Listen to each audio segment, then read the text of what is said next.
Sulmet terroriste dhe të agresionit në Bajnës keni Berletens, ja kujtuan gjithë botës se ne ende kemi përballë një fqin shekullor i cili nuk heq dorë nga ambicje destabilizuese. Por le ta di ky fqin nga këtu, që ne kur as nuk kemi hequr, e as nuk do të heqim dorë as 1 milimetër, nga mbrojtja e sovranitetit ton, nga mbrojtja e territorit ton, nga mbrojtja e shtetit ton. Nuk kemi hequr dorë, nuk do të heqim kurrë. As një presion i vetëm.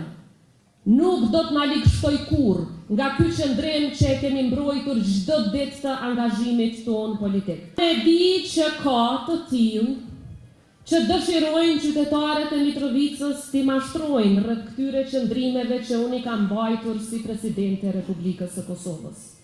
Të tillët, le ta marrin fillimisht guximin të dalin dhe të përballeni. Të përballeni në një debat normal, politik, me argumente dhe nga ana ime edhe me prova konkrete se si e kam mbrojtur këtë vend dhe si e kam mbrojtur sovranitetin e këtij vendi. Me prova konkrete se kush komunikoj me shtëpinë e bardhë për ta mbrojtur këtë vend në momentet më të rënda të historisë tonë.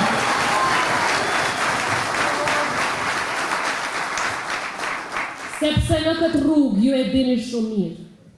Partneriteti me aleatin ton të lirisë, me Shtetet e Bashkuara të Amerikës mbetet garancia më e fuqishme, përse ne kemi një vizion të qartë për këtë qytet. Një vizion që shkon përtej ankesave, përtej dembelisë si arsyetim për Moskun. Një vizion që nuk ndërtohet me fjalë, por me projekte konkrete, me investime konkrete dhe me rezultate konkrete. Investime cilat do t'jenë më të mëdhat në historinë 27 vjeçare të pasluftës në Republikën e Kosovës e që do t'a kenë në qendër pikrisht qytetin e Mitrovicës, qytetin që i ka prirë zhvillimit të vendit tonë në të kaluarën dhe qytetit që do t'i prirë zhvillimit të vendit tonë edhe pas 7 qershorit.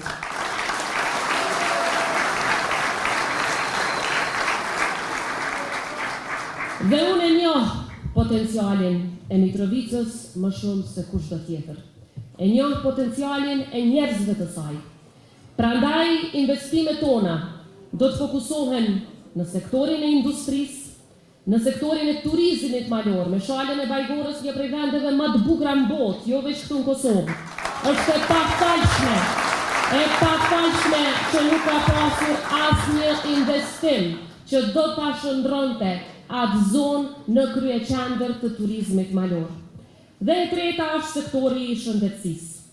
Prandaj edhe me krenari dua të ndaj me ju një të arritur historike që ne si presidencë kemi bërë nëpërmjet partneritetit ndërkombëtar dhe nëpërmjet përkushtimit për vite të tëra, kemi siguruar një donacion dhe investim prej mbi 200 milion euro, nëpërmjet cilit do të ndërtohet spitali më i madh në Evropën juglindore dhe më i avancuar, që edhe do ta bashkoj të dy Mitrovicat dhe njëkohësisht do ta zhvilloj këtë sektor më shumë se në çdo vend tjetër në rajonin tonë.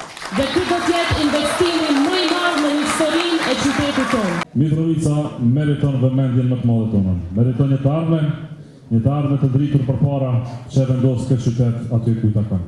Dhe kjo ardhme natyrisht nuk bëhet duke pritur, nuk bëhet as me fjalë të thata e as me propagandë, bëhet me ide konkrete, me projekte madhore, me ambicje të jashtëzakonshme për Republikën e Kosovës, për këtë qytet që me të drejtë mund të themi se është lënë anash për ta shqetësuar.